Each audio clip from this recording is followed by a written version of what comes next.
Thundarr. I'm E-Lightning, and welcome to Sports Storm. Today we are doing our post-free agency, pre-NFL draft, NFL power rankings. Let's get right into it with the bottom feeders. Just quickly start off here. All right, number 32, I think, by far the worst team, the Cleveland Browns. They lost everyone in free agency. They just, no talent whatsoever. Johnny Manziel's a whole problem. Josh Gordon's a problem. Their defense is a problem. Everything's a problem for them. At number 31, I have the San Francisco 49ers. Quarterback situation's kind of iffy right now. Don't have a lot of talent on offense. They have enough talented offensive line, but that's about it. They still have Carlos Hyde. Their defense is iffy, but overall, they're still a bottom feeder. At number 30, I have the Philadelphia Eagles. Philadelphia, they're just doing a full-scale rebuild right now, trading everyone that Chip Kelly went out and got. So I think it's a smart move for them, but they're going to be at the bottom for a while now. And at number 29, I have the Miami Dolphins. I think Miami, they used to be good. I just think Ryan Tannehill's kind of fallen apart. I don't see him ever regaining what he was supposed to be. And at number 28, I have the Tampa Bay Buccaneers. Have a second-year quarterback now, talented offense, okay offensive line. Their defense is still okay. I think they're still a bottom feeder. At number 27, I have the Chicago Bears. Formerly used to be a playoff contender, but Jay Cutler's kind of fallen off his rocker. They still have Alshon Jeffrey, and they lost Matt Forte, so I think they're still going to be a bottom feeder like they were last year. And at number 26, I have the Tennessee Titans. They're going to rise after last year. They acquired DeMarco Murray and Rashard Matthews, so I think his team's going to be better as Marcus Mariota develops, but they're still not contender-worthy. Who do you have as your bottom feeders? My bottom feeders, I have the same number 32 as you, Browns. Everything's a problem. Hugh Jackson, I think, could make waves in time, but that's not right now because they have RG3 set to be their starting quarterback, which is never good for anybody. And then at number 31, I have the San Francisco 49ers. Carlos Hyde is about the only person that is really good on that offense. Colin Kaepernick is not the quarterback everybody thought he was. He's obviously fallen into mediocrity at this point in his career. Chip Kelly is not going to do anything with that offense, striving for talent and consistent play from anybody. And that defense is just hellacious other than Navarro Bowman. Then at number 30, I have the San Diego Chargers. They lose Eric Weddle. That offensive line is really weak on the interior. Melvin Gordon is not doing well. Danny Woodhead is a pure receiving back. They have Phillip Rivers, but that's the only thing they got going for them, and Keenan Allen. That defense is absolutely hellacious.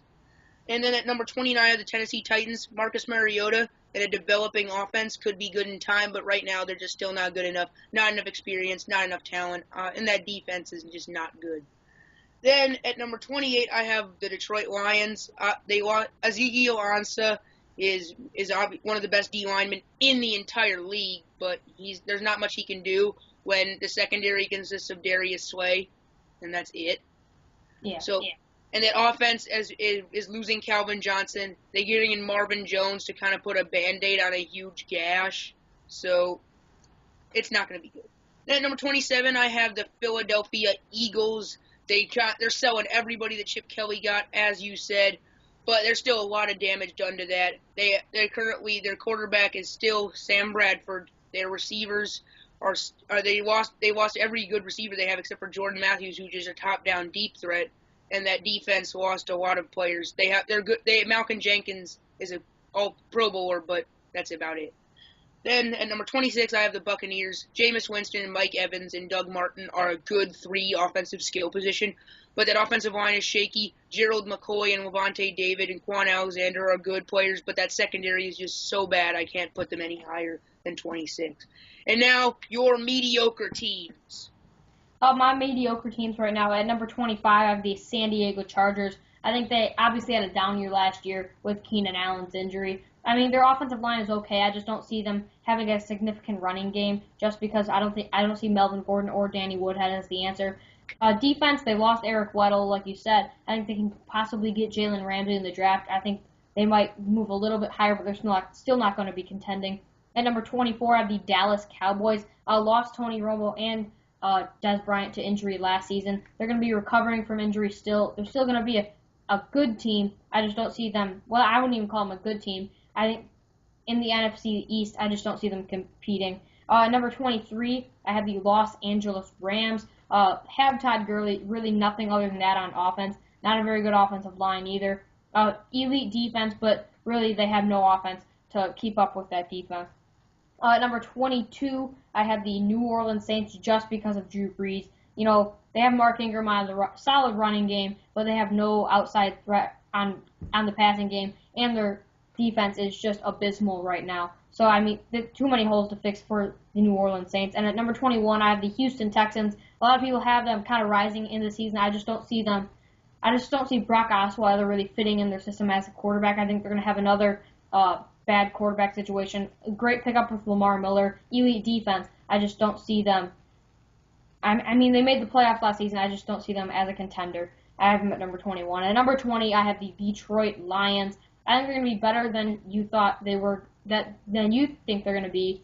They're the Lions. They wear Honolulu blue and then lose. I know, but they won the last 6 of their 8 games. I think if they didn't lose to Green Bay on that Hail Mary on the last play, they probably would have won 8 games in a row because they lost, I think, that other one because of momentum. So I think they've got momentum from last season. I think they know what to do. Jim Bob Cooter kind of took away from Joe Lombardi. I think they're going to be better than they were, even though they lost Calvin Johnson.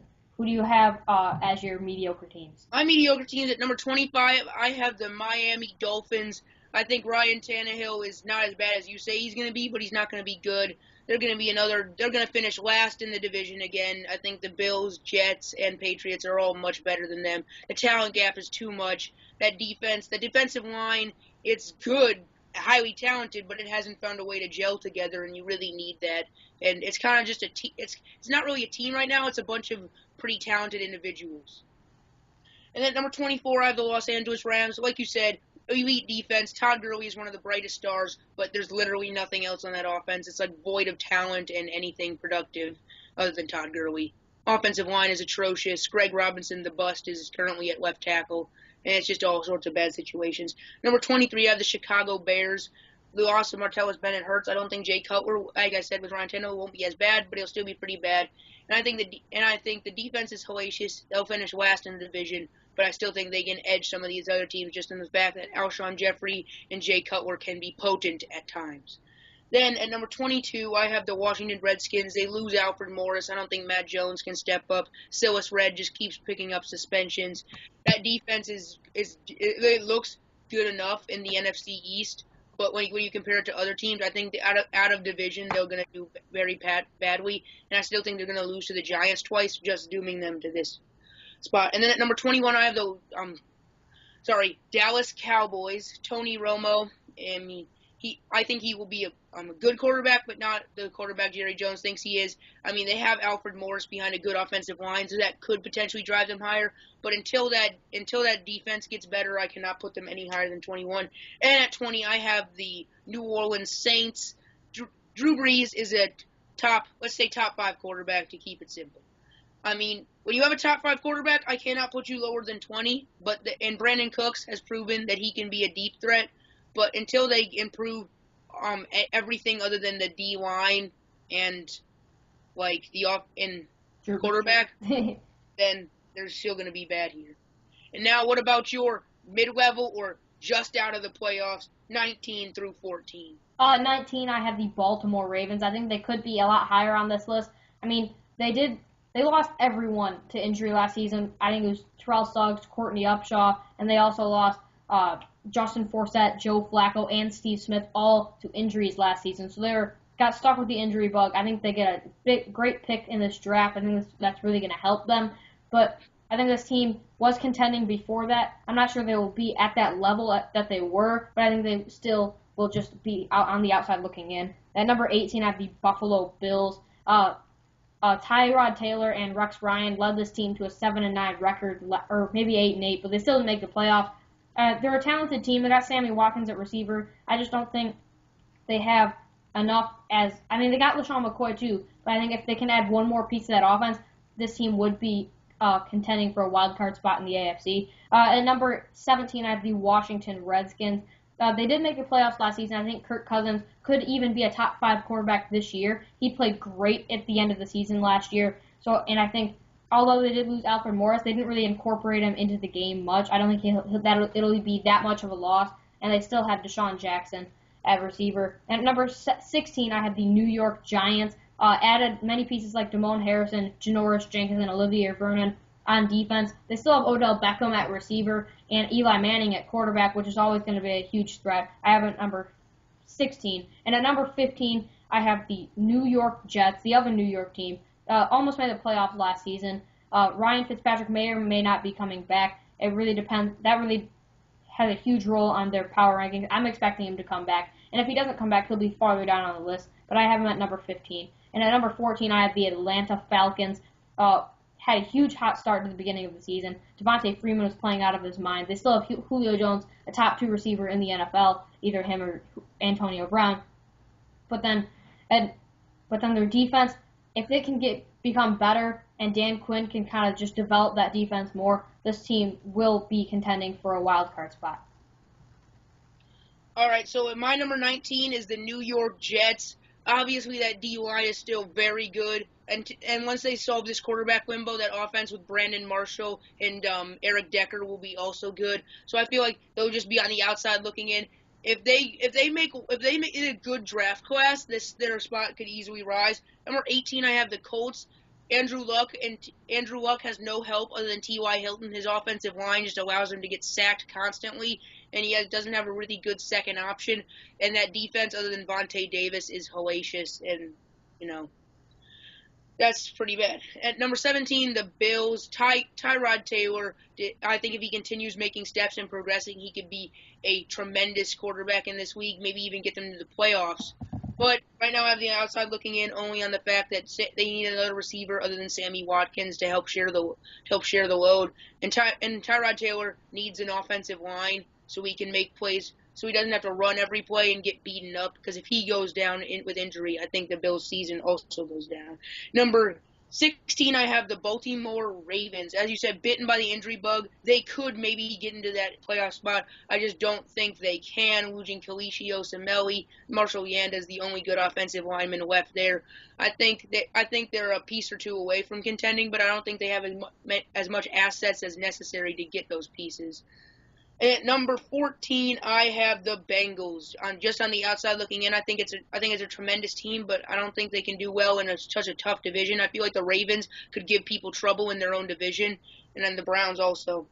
Well, not the Browns, sorry. And the Steelers, of course, are a really good team, and they're going to give the Bengals trouble. And now, who are your playoff teams? Well, not playoff teams, but 13 through 8. At number 13, I have the Indianapolis Colts. They definitely had a down year last year, but they kind of worked their way back. I think Andrew Luck, I'm not even sure what happened, but I think he will regain his confidence. I mean, 2 years ago he was playing like a top 5 quarterback, and I think he still has that potential. I think he will regain that chemistry. I think it was kind of hard adjusting to having Frank Gore and Andre Johnson, 2 new, really big, they played big roles in the season. I just don't think they had much chemistry there, but I think over the offseason they will get more chemistry. And at number 12, I have the Cincinnati Bengals, taking a small drop from last season just based on the fact they lost Marvin Jones and Mohamed Sanu, their 2 backup receivers. So really the receiving core is just A.J. Green right now. But their defense is still elite. They still have Andy Dalton and 2 Pro Bowl running backs. But I still have them at number 2 on the outside looking in. And at number 11, I have the top team in the AFC South, the Jacksonville Jaguars, loaded with talent on offense, made a bunch of additions on defense with Malik Jackson, Prince Amukamara, and Deshaun Gibson. Have the number 5 pick in the draft. I think they're going to be very, very good next season. And at number 10, I have the Oakland Raiders. Very scary offense. Added Sean Smith, Bruce Irvin, and Reggie Nelson on defense. So I think this is going to be much better defense, in part with Khalil Mack. And offense, Amari Cooper, Derek Carr. If they can get a good running game going, this team will be very, very good. And at number 9, I have the Kansas City Chiefs. Always consistently a top 10 team in my mind. Alex Smith had a career year last year. They're getting Jamal Charles back, but I think there's so many good teams. I have them at number 9. And at number 8, I have the Seattle Seahawks. I think the Seahawks are going to take a small step back just based on the fact that they lost Russell Okung and Bruce Irvin, 2 huge pieces for them. But I think overall they will still be a very good team. Who are your 8 through 13 teams? All right, so my 13th team is going to be Atlanta Falcons. The Atlanta Falcons, they have the best receiver in the league, in my opinion, in Julio Jones. Matt Ryan has proven he can distribute the ball at times, but that defense still needs to improve under Dan Quinn. I think they can make the playoffs, but the NFC is super tough. and I don't see them getting in. At number 12, I have the New York Giants. I mean, the Giants. I think they'll win the NFC East. I think they made huge strides with that defense. I think they're not a really good playoff team, but I think they're good enough to win that NFC East by a pretty big margin. Then at number 11, I have the Oakland Raiders. Like I said, their defense is just close to being elite, this close to being elite. And that offense, I think that offense just needs more experience, and one more weapon, whether it be a receiver or a running back, could really put them over the edge. Then at number 10, I have the Jaguars. Now, the Jaguars are the most improved team at this point. If they could pick up a good offensive lineman or a couple good offensive linemen in the draft, they could easily go deep in not go deep in the playoffs, but easily make a lot of waves. And I think they're just super talented. I think they have one of the best wide receiver duos in Allen Hurns and Allen Robinson.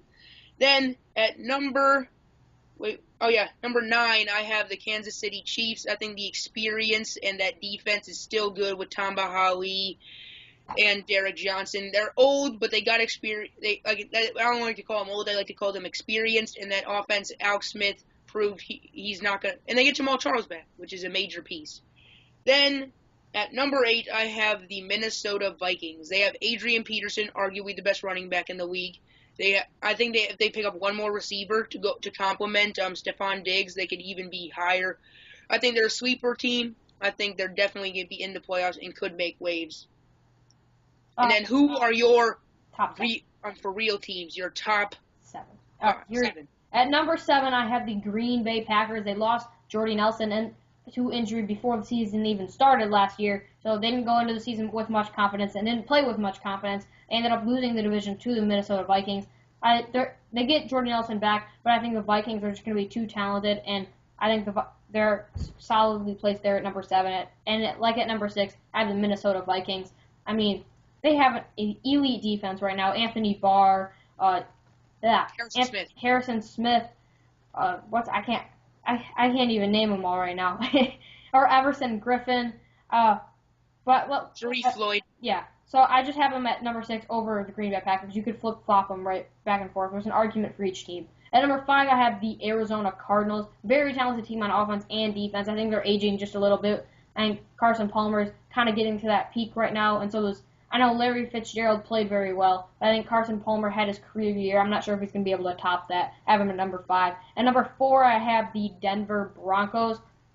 Denver, they won the Super Bowl last year, but they lost both their quarterbacks, and I'm not sure who they're going to rely on to take the snaps, whether it be Mark Sanchez or a Paxton Lynch or Connor Cook or some kind of quarterback that they get, or maybe even Colin Kaepernick if somehow those trade rumors come back into swirling. But at number 4, I have the Denver Broncos. And at number 3, I have the Pittsburgh Steelers.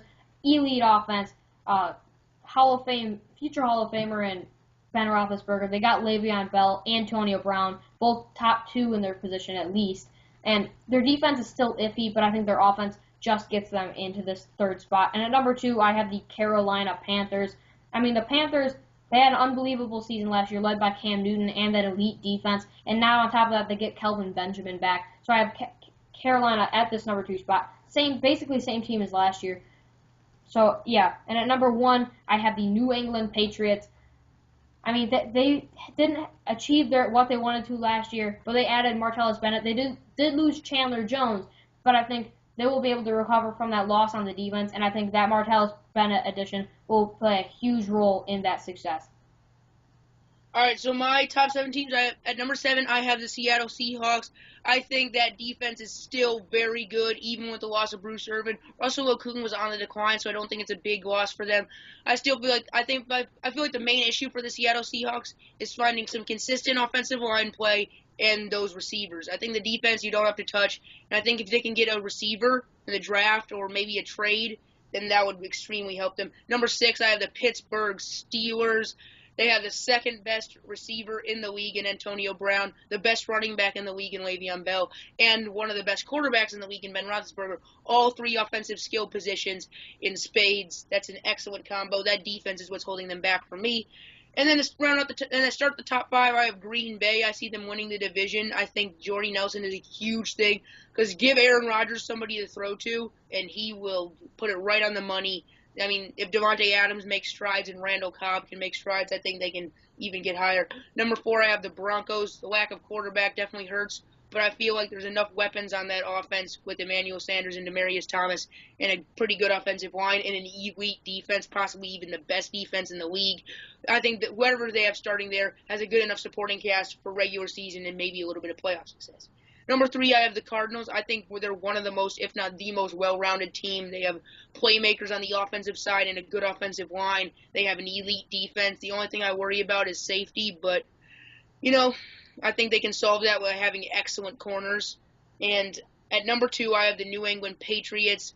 Obviously, they're the New England Patriots. You can't count them out. The perfect blend of experience and talent. The only piece they lost is Chandler Jones, but Jabal Sheard and their other D-line depth can just recover that right back up. And at number 1, I have the Panthers. Cam Newton is the best player in the league, as I've stated many times. He took something that wasn't supposed to be good and turned it into one of the best. Like, he had almost no offensive line help, receivers that were unknown, and a running back that was iffy. He turned the running back into a Pro Bowler. He turned the receivers into good role players, and he turned the offensive line into having 2 Pro Bowlers, I think. And then he gets Kelvin Benjamin back, a constant good target. And then you add that Devin Funchess, Corey Brown, and other players on that offense, and Ted Ginn developed into key role players. That's just an all-around, well-rounded team. That defense is really good, but that's it. They're just a well-rounded team. Yeah. All right. Thanks for watching us today. See you in the next one. Like, comment, subscribe. Peace.